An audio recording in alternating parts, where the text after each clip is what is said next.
প্রিয় দর্শক সবাইকে শুভেচ্ছা জানিয়ে শুরু করছি নিউজ 24 এর সরাসরি সম্প্রচারিত স্বাস্থ্য বিষয়ক সাপ্তাহিক আয়োজন স্বাস্থ্য সংলাপ।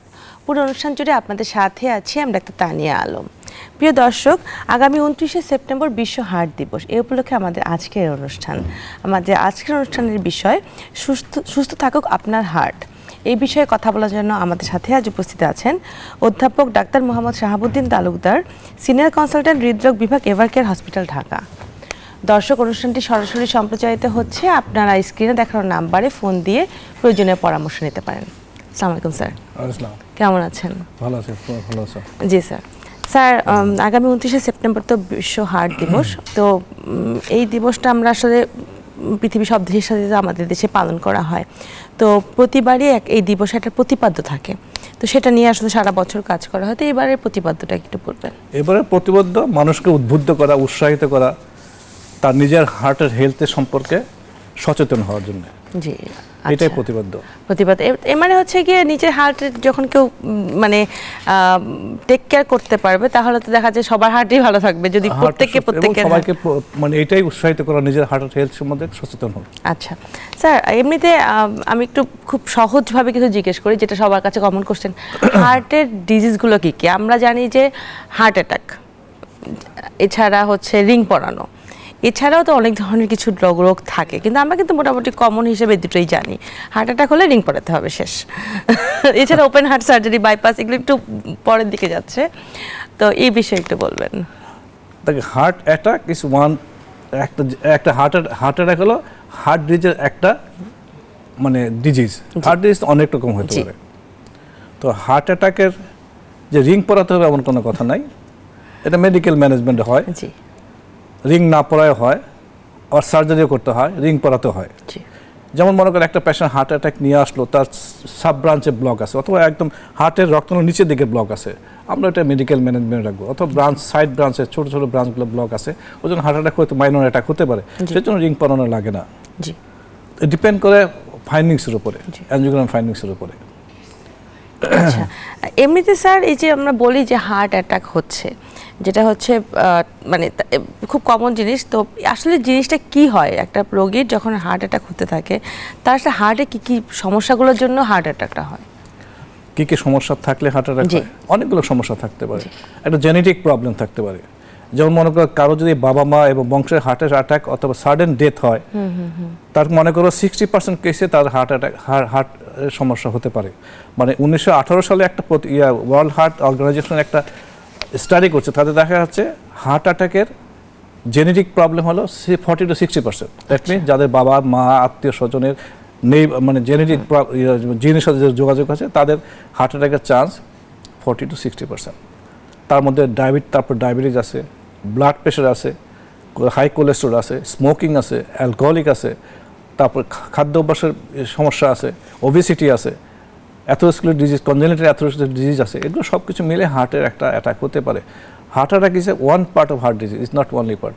যেমন মনে করে এই আমাদের যে বিশ্ব ওয়ার্ল্ড হার্ট ডে, যেমন এটা কিন্তু শুধু হার্টের উপর ডিপেন্ড করে, হার্ট অ্যাটাকের জন্য না।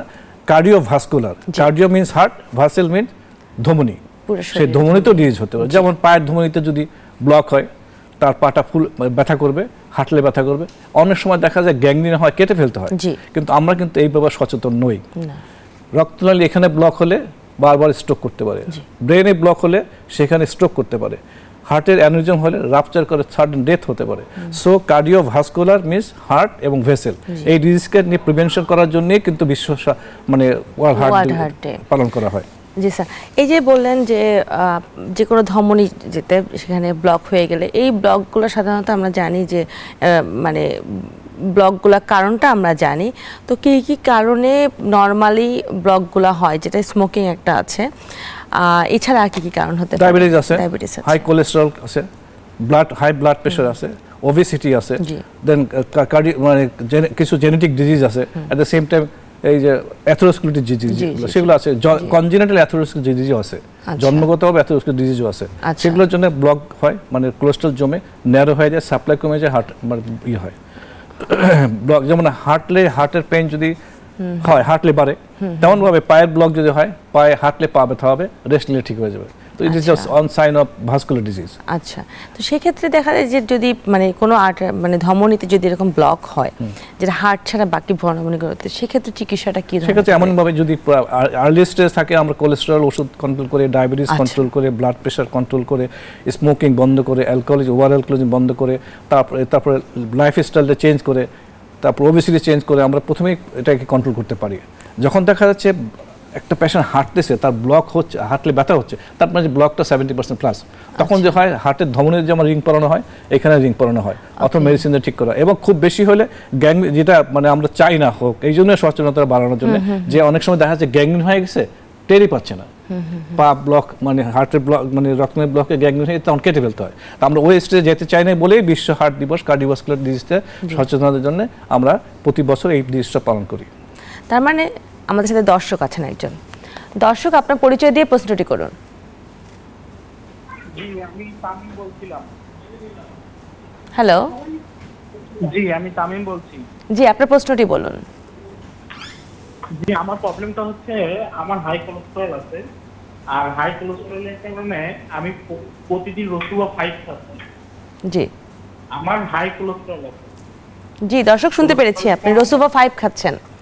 হ্যাঁ, রসুয়া 5 খাচ্ছি। এখন এই রসুয়া 5টা যে আমি টানা খেয়ে যাচ্ছি, তো এর কারণে আমার কি ফ্যাটি লিভার বা অন্য কোনো প্রবলেম হওয়ার সম্ভাবনা আছে? আপনার বয়স কত?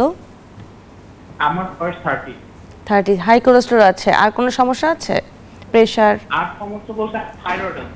থাইরয়েড আছে স্যার। হ্যাঁ, কোলেস্টেরল 5 তো মিনিমাম ডোজ। জি, এখন কোন কোলেস্টেরল লেভেল কত, লেভেলটা কত বলতে পারবেন কি আপনি? লাইনটা কেটে গেছে স্যার। উনি বলতে চাচ্ছে যে এই ওষুধের জন্য সাইড এফেক্টগুলো হতে পারে, বাট আমরা চিন্তা করি রিস্ক এন্ড বেনিফিট, যে কোলেস্টেরল থাকলে রিস্ক কি হবে, কোলেস্টেরল কম থাকলে রিস্ক কমে যাবে, আবার কোলেস্টেরল বেশি ওষুধ খেলে কি রিস্কটা হতে পারে। ওষুধ খেলে খুব একটা রিস্ক না, লেথার্জি হতে পারে, মানে মাসেল পেইন হতে পারে, মানে লিভারের এনজাইমটা বাড়তে পারে। ওগুলো দেখে দেখে আমরা অ্যাডজাস্ট করি। অনেক সময় 5 is a minimum dose, usually হয় না। অনেক সময় দেখা গেছে একটা যে রসুবাস্টিন খাচ্ছে, তখন অ্যাটোবাস্টিন দিই, আর না হলে পিটাবাস্টিন দিই, অথবা সিমবাস্টিন দিই, যেগুলো সাইড ইফেক্ট কম। আচ্ছা, চেঞ্জ করে দেয়। কিন্তু আসলে যার মানে কোলেস্টেরলটা বেশি থাকে তাকে তো অবশ্যই কন্ট্রোল করা উচিত। হ্যাঁ, কন্ট্রোল করা উচিত। কোলেস্টেরল কার লেভেল কত রাখতে হবে ডিপেন্ড করছে, আমরা ওটা ডিসাইড করব। ওই যে প্যারামিটার দেখে যে ডিসাইড করবে যে আমার কোলেস্টেরল 100 নিচে নেমে গেছে, বন্ধ করে নো। কারো যদি ডায়াবেটিস থাকে, হার্ট অ্যাটাক থাকে, রিং পরানো থাকে, তারপর বাইপাস করা থাকে, মানে ওবেসিটি থাকে, রিস্ক ফ্যাক্টর যদি থাকে, তাহলে আমরা বলবো যে আপনার কোলেস্টেরল এই লেভেল রাখতে হবে। ইউজুয়ালি বলা হয় এলডিএলটা, লো ডেন্সিটি লাইপোপ্রোটিন, সেটা 70 নিচে রাখার জন্য, তাতে কোলেস্টেরল ডিপোজিশন কম হয়।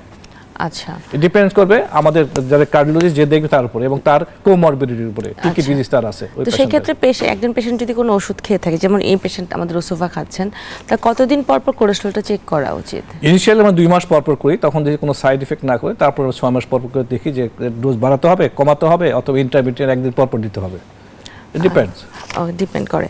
তো এই যে স্যার বললাম যে কোলেস্টেরল মানে অ্যাথেরোস্ক্লেরোসিস হলে মানে পায়ে ব্যথা হচ্ছে, কিন্তু পায়ে ব্যথা হওয়া মানে তো আসলে জিনিসটা ভালো দিকে যাচ্ছে না। হাঁটলে পরে পায়ে ব্যথা করছে, এর মানে কিন্তু খারাপের দিকে যাচ্ছে। তো এর আগে আমাদের লাইফস্টাইল মডিফিকেশন করতে হবে। এছাড়া আপনি বলেন যে রিং পরানো যায়, পায়েও রিং পরানো যায়, এটা কারা করেন সাধারণত? আমরাই করি। ইউজুয়ালি এটা সাধারণত করে পেরিফেরাল রেডিওলজিস্টরা, ইন্টারভেনশন রেডিওলজিরা তারা করে, কিন্তু আমাদের দেশে ওরকম ইন্টারভেনশন রেডিওলজিস্ট ওরকম মানে হয় না বলে আমরাই করি। এখন দেখা যাচ্ছে বাট বিলো নিয়ে খুব একটা ভালো রেজাল্ট দেয় না। আচ্ছা, অ্যাবাভ নিয়ে যদি হয়, হাঁটুর উপরে যদি হয় কোমর থেকে, তাহলে ভালো রেজাল্ট হয় এবং বেশ ভালো। তারপরে ইসকেমিক চেঞ্জটা চলে যায়, পা কেটে ফেলতে হয় না, তারপরে ওষুধ দিয়ে এটা কন্ট্রোল করতে হয়, কন্ট্রোল করা যায়। ঠিক একইভাবে হার্টের ক্ষেত্রেও, তো হার্টে যখন কারো হার্ট অ্যাটাক হতে থাকে, আমরা জানি যে অনেকে একটা স্যার আছে হার্টে অ্যাঞ্জাইনা, যেটা আমরা বলি যে কন্টিনিউয়াস একটা সবসময় একটা পেন থাকে, আবার হার্ট অ্যাটাকের পেন, এই দুটার মধ্যে পার্থক্যটা কিভাবে করবে?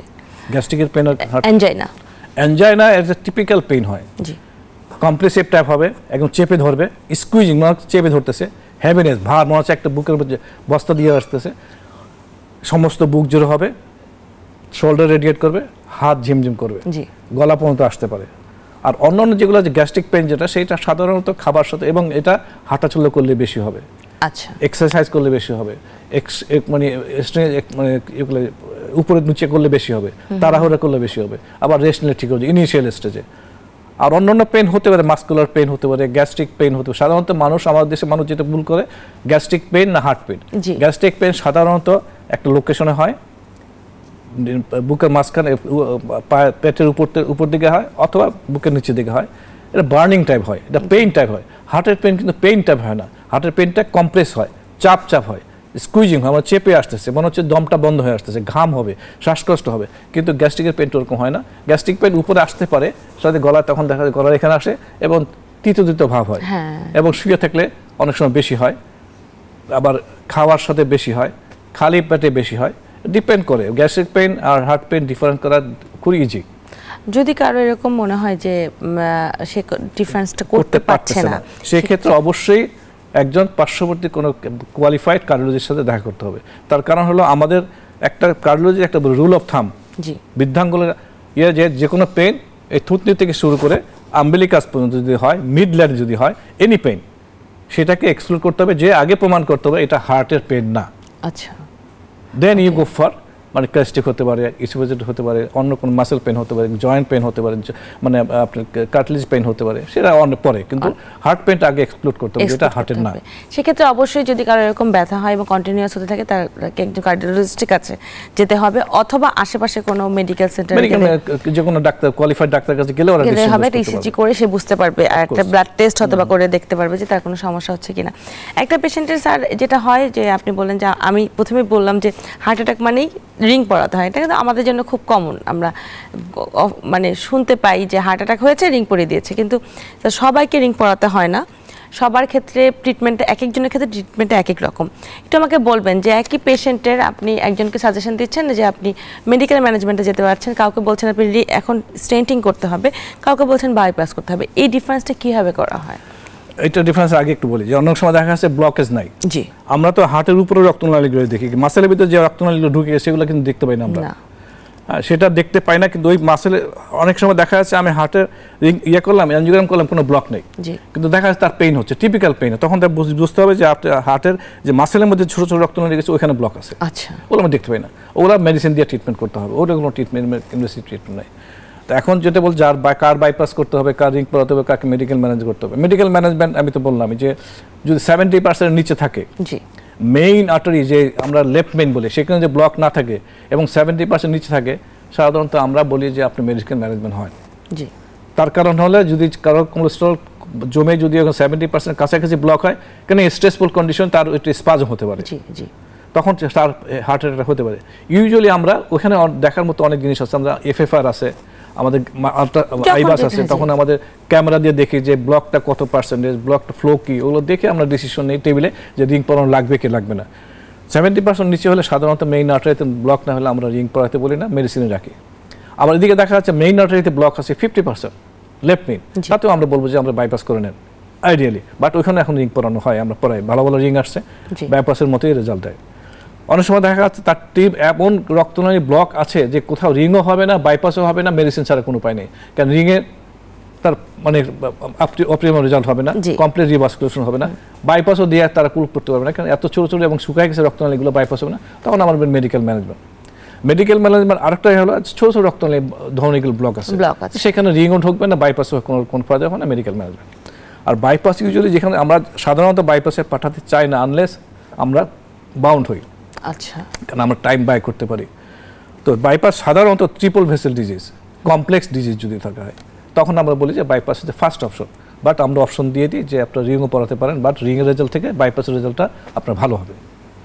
এটা মানে যখন আপনি এনজিওগ্রাম করতে গেলেন তখন ডিসিশনটা পেশেন্ট ফ্যাক্টর আছে, patient factor, disease factor, comorbidity সবকিছু মিলে আমরা ডিসিশন দিই। It's a very critical decision. Sir, angiogram যখন আপনার কাছে কোনো পেশেন্ট আসে যে তার টিপিক্যাল একটা সাইন আছে, ইসিজি আপনি দেখার পরে আপনি যখন ডিসিশন নেন, তো পেশেন্ট পার্টি তো এনজিওগ্রামটা করতে ভয় পায় যে এটা এত বড় একটা, মানে এটাকে অপারেশনের মতোই অনেকে মনে করে, কিন্তু এটা একটা, এই এনজিওগ্রাম সম্পর্কে জানতে চাচ্ছি আপনার কাছে। এনজিওগ্রাম হলো জাস্ট আমরা এনজিওগ্রাম করে দেখবো রক্তনালীগুলো ব্লক আছে, কয়টা রক্তনালী ব্লক আছে, পার্সেন্টেজ কত, ট্রিটমেন্টটা কি। এটা এখন সাধারণত আমাদের সেন্টারে এবং বাংলাদেশের অনেক সেন্টারে 90% কেসে আমরা হাত দিয়ে করি, ইটস লাইক এ স্যালাইন। ওকে। এবং অনেকে মনে করে পাইপ ঢুকে, পাইপ যখন ঢুকবে তো ওনার টের পাবে না, ভিতরের রক্তনালীগুলা এবং হার্টের রক্তনালী ইনসেনসিটিভ টু পেইন, পেইন বুঝতে পারে না, নার পেইন। তো সত্যি একটা মানে আমরা যদি ভালো থাকে 2 ঘন্টা পরে একটা ব্যান্ডেজ দিয়ে বাসা ছেড়ে দিই, সিম্পল প্রসিডিউর, সিম্পল একটা প্রসিডিউর। মানে এটা আসলে এখন ডায়াগনস্টিক পারপাজই করা হয়, যে কনফার্ম ডায়াগনোসিস করানোর জন্য করা হয়। এটা অনেকেই দেখা যায় ভয় পায় যে এটা কনফার্ম ডায়াগনোসিস এবং প্ল্যান অফ ট্রিটমেন্ট, এবং অনেক সময় ট্রিটমেন্টটা ওখানেই হয়ে যায়, ওখানে যখন যদি কারো ব্লক পাওয়া যায় ওখানে ট্রিটমেন্ট করে ফেলেন। স্যার দেখা যায় একজন পেশেন্টের আপনি হার্ট অ্যাটাক হলো, তার স্টেন্টিং করলেন, তার কি আবার চান্স আছে কিনা? আছে। আমরা হার্ট রিং পরাই দিলাম মানে যে 100% কিউর হয়ে যাবে, নট নেসেসারি। বাইপাস হয়ে গেল 100% কিউর হবে, নট নেসেসারি।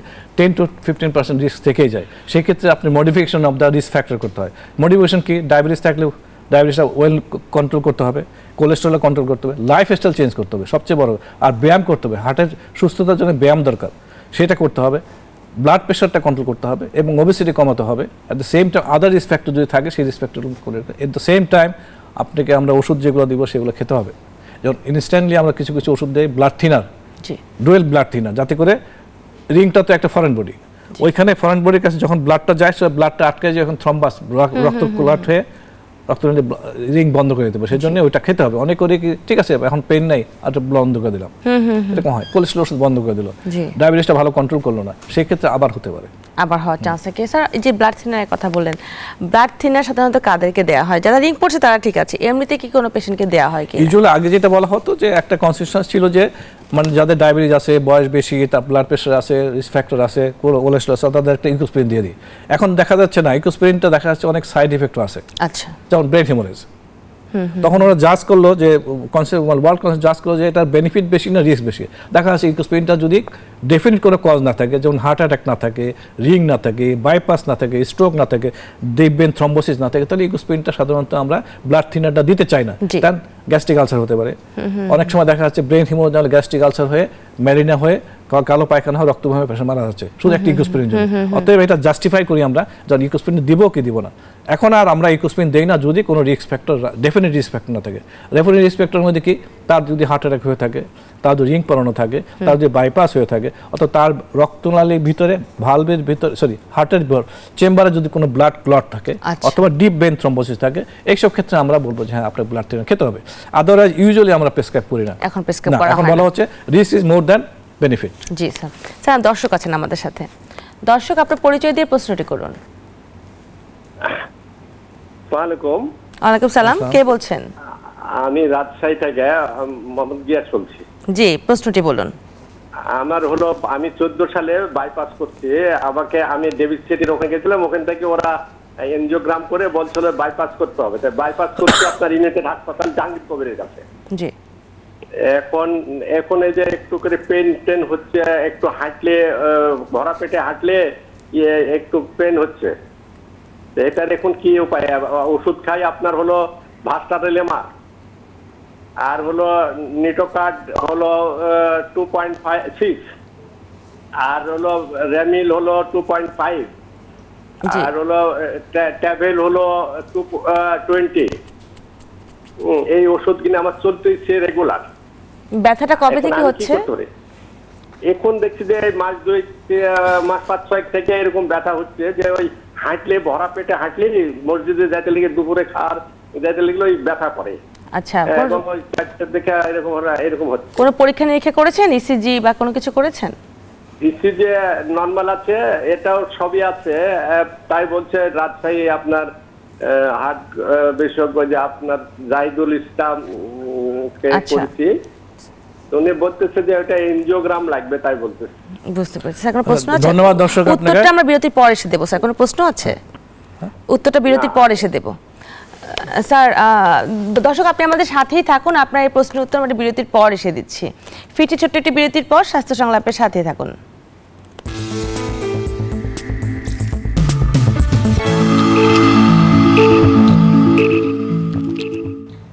দর্শক দেখছিলেন স্বাস্থ্য সংলাপ। আজ আমরা কথা বলছি সুস্থ থাকুক আপনার হার্ট এই বিষয় নিয়ে।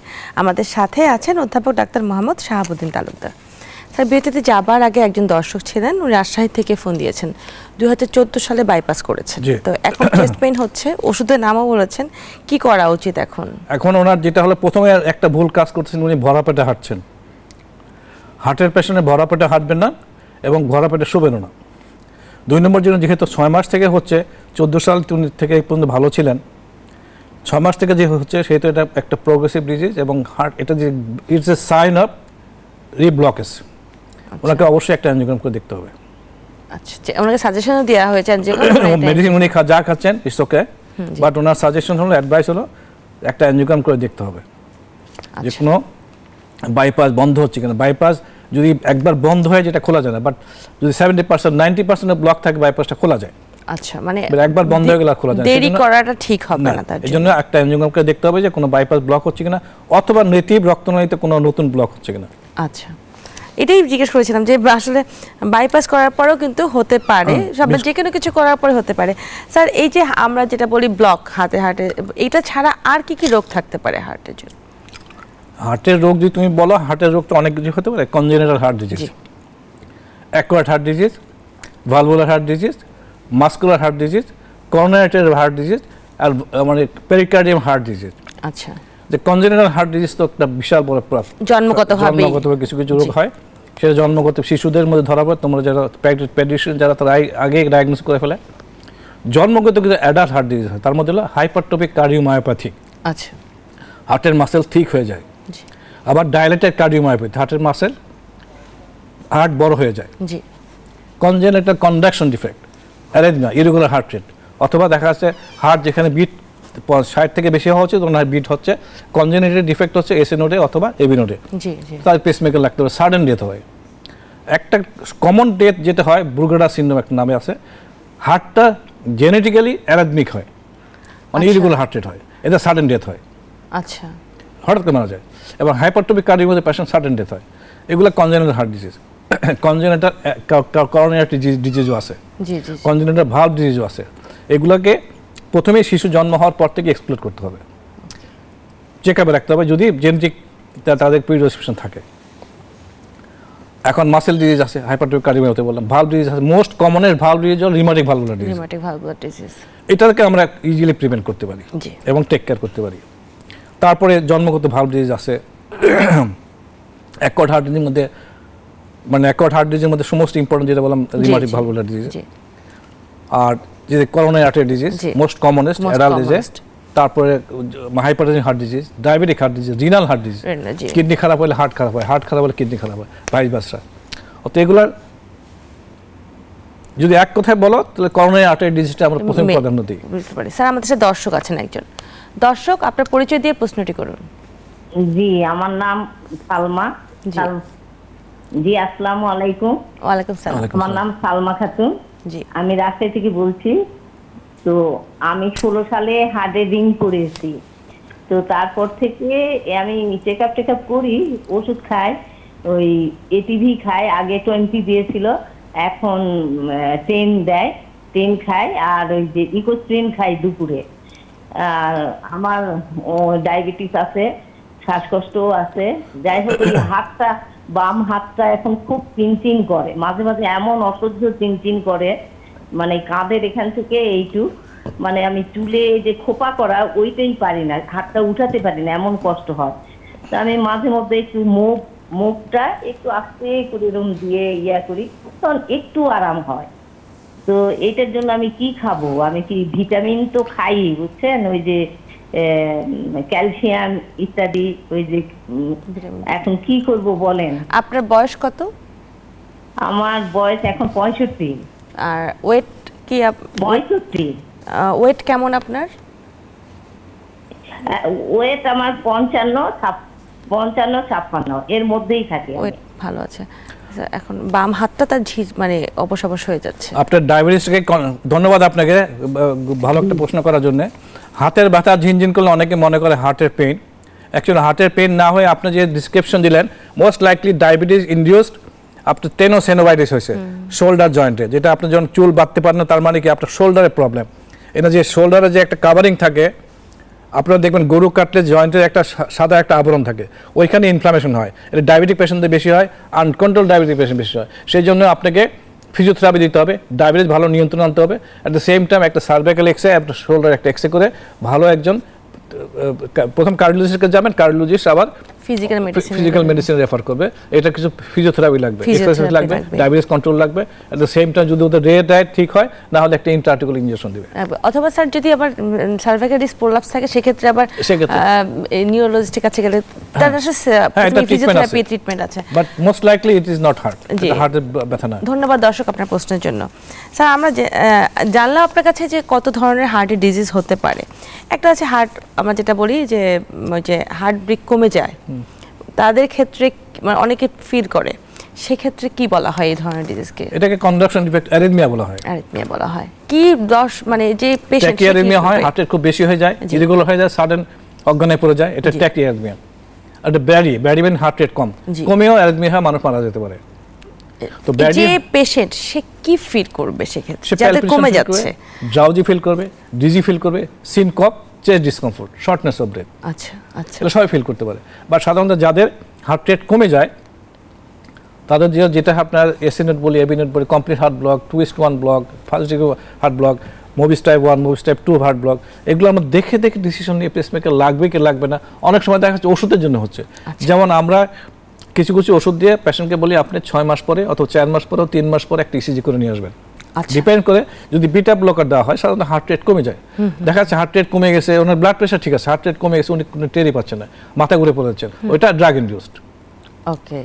পটাশিয়াম, যেমন শরীরে পটাশিয়াম যে বেড়ে যায় কমপ্লিট হার্ট ব্লক ডেভেলপ করতে পারে, ম্যাগনেসিয়াম বেড়ে যায় কমে যায় হার্ট ব্লক ডেভেলপ করতে পারে। সেই জন্য এই প্যারামিটারগুলো আমার দেখার জন্য 2 মাস 3 মাস পর আসতে বলি। অনেকে দেখা যাচ্ছে বিটা ব্লকার খাচ্ছে যেটা হার্ট রেট কন্ট্রোল করবে, হার্টের রেট দেবে, ব্লাড প্রেশার কন্ট্রোল করবে, কিন্তু হার্ট রেট কন্ট্রোল করতে যে হার্ট রেট এত বেশি কমে যায় তখন ওনারা খেয়াল করেন না।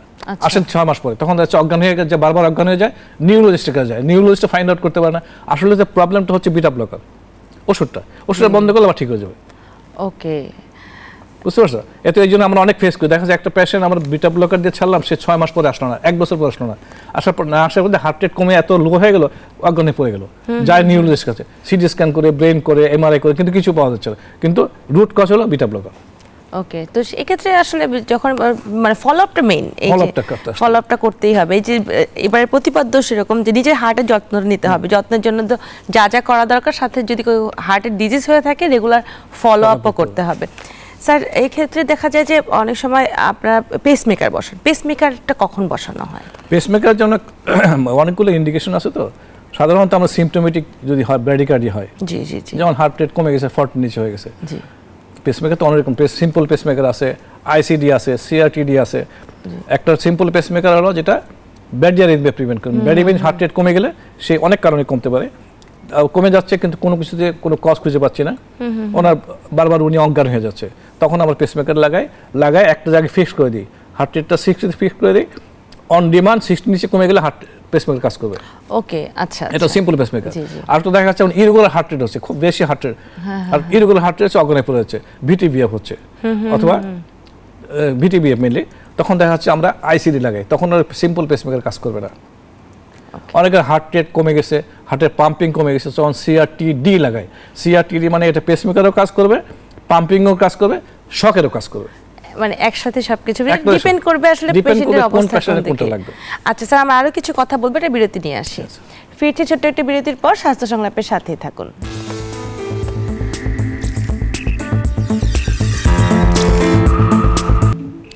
বিরতির পর আবারও স্বাগত জানাচ্ছি স্বাস্থ্য সংলাপে। আজ আমরা কথা বলছি সুস্থ থাকুক আপনার হার্ট এই বিষয় নিয়ে। আমাদের সাথে আছেন অধ্যাপক ডাক্তার মোহাম্মদ শাহাবুদ্দিন তালুকদার। স্যার, আমাদের আজকের বিষয় তো মানে বিশ্ব হার্ট দিবস উপলক্ষে, তো আমরা চাই না আসলে কারো হার্টের রোগ হোক, কোনো ডাক্তারই চায় না কোনো পেশেন্টের হার্টের রোগ হোক। তো হার্টকে ভালো রাখতে হলে কি করা উচিত? হার্টকে ভালো রাখতে হলে কতগুলো জিনিস তো অবশ্যই করতে হবে। প্রথম শুরু করি স্মোকিং। হার্টের আমি তোমাকে জিনিসটা বুঝিয়ে দিই। প্রথম হলো আমাদের কিছু চেঞ্জেবল রিস্ক ফ্যাক্টর আছে যেগুলো চেঞ্জ করতে পারি, আর কিছু আনচেঞ্জেবল রিস্ক ফ্যাক্টর আছে। যেমন তোমার জেনেটিক ফ্যাক্টর যদি থাকে, তোমার ফ্যামিলিতে কারো ফ্যামিলিতে হার্ট ডিজিজ থাকে, আমরা চেঞ্জ করতে পারবো না, জিন চেঞ্জ করতে পারবো না। কারো জিওগ্রাফিক্যাল এরিয়া, কোনো জিওগ্রাফিতে হার্ট ডিজিজ বেশি থাকে, এটা আমি চেঞ্জ করতে পারবো না।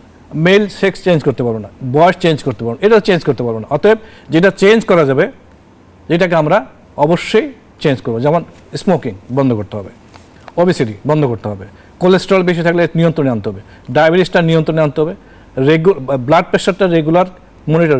ব্লাড প্রেশার কিন্তু সাইলেন্ট কিলার। জি জি, এটাকে ওভারলোক করে এই ব্লাড প্রেশার এই বয়সে হয়েছে কোনো সমস্যা নেই, বাট এটা রেগুলেট করতে হবে, নিয়ন্ত্রণ রাখতে হবে। ওবেসিটি নিয়ন্ত্রণ, রেগুলার খাদ্য অভ্যাসটাকে ব্যালেন্স ফুড খেতে হবে।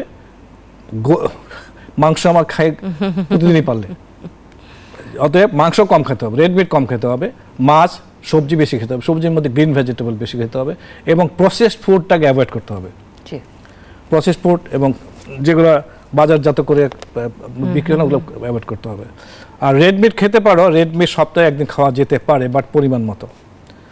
ওবেসিটি কন্ট্রোল করতে হবে, রেগুলার হাঁটাচলা করতে হবে, এক্সারসাইজ করতে হবে। This are the preventive measure. এগুলো প্রিভেন্ট করলে হার্ট ডিজিজ কিন্তু বিশ্বের 3 নম্বর মৃত্যুর কারণ। জি, world wide it's one of the third cause of death, মানুষ মারা যাওয়া। বাট এটা কন্ট্রোলেবল, মানে সুবিধা হলে এটা কন্ট্রোল করা যায়, প্রিভেন্ট করা, যদিও কিওর হয় না বাট কন্ট্রোল করা যায়।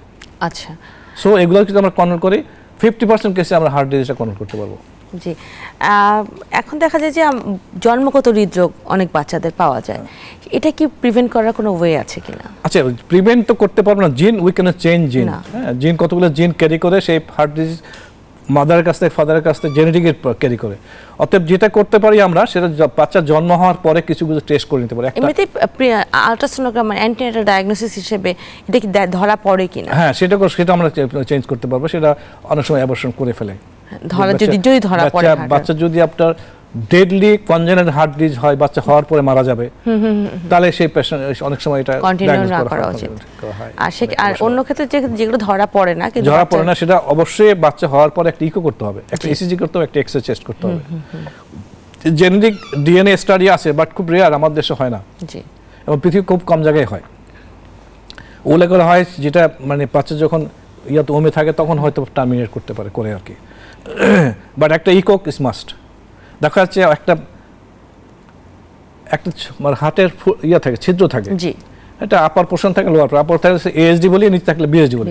এই জিনিসটা নিয়ে মানুষ বছরের পর বছর থাকতেছে, কিন্তু ডায়াগনোজ হয় না। কিন্তু শিশুর জন্মের পর যদি অথবা একটা বয়সের পর যদি এটা একটা ইকো করা হয়, একটা এক্সরে করা হয়, একটা ইসিজি করা হয়, ডায়াগনোস্টিক হয়ে যায়। তার এতে হয় কি, আর্লি ট্রিটমেন্ট হয়ে গেলে একদম নর্মাল লাইফ চলে আসে। অথচ এটা যদি না করায়, দেখা যাচ্ছে একটা মেয়ে আসতো প্রেগনেন্সির সময় তার শ্বাসকষ্ট হচ্ছে, ইকো করে দেখলাম তার এএসডি আছে, তখন ইএসডি তখন প্রেগন্যান্সি, যেটা অবশ্যই জন্মগত ছিল, এটা অবশ্যই জন্মগত ছিল, এবং এটা কিন্তু প্রেগন্যান্সিটা মানে কমপ্লিকেটেড হয়ে যায়। জি জি। অথবা দেখা যাচ্ছে একটা পেশেন্ট এসডি নিয়ে আসে বছরের পরে বছর, 40 বছর, তখন আর রিভার্স শান্ট হয়ে গেছে, মানে ব্লাড উল্টা দিক থেকে আসতেছে।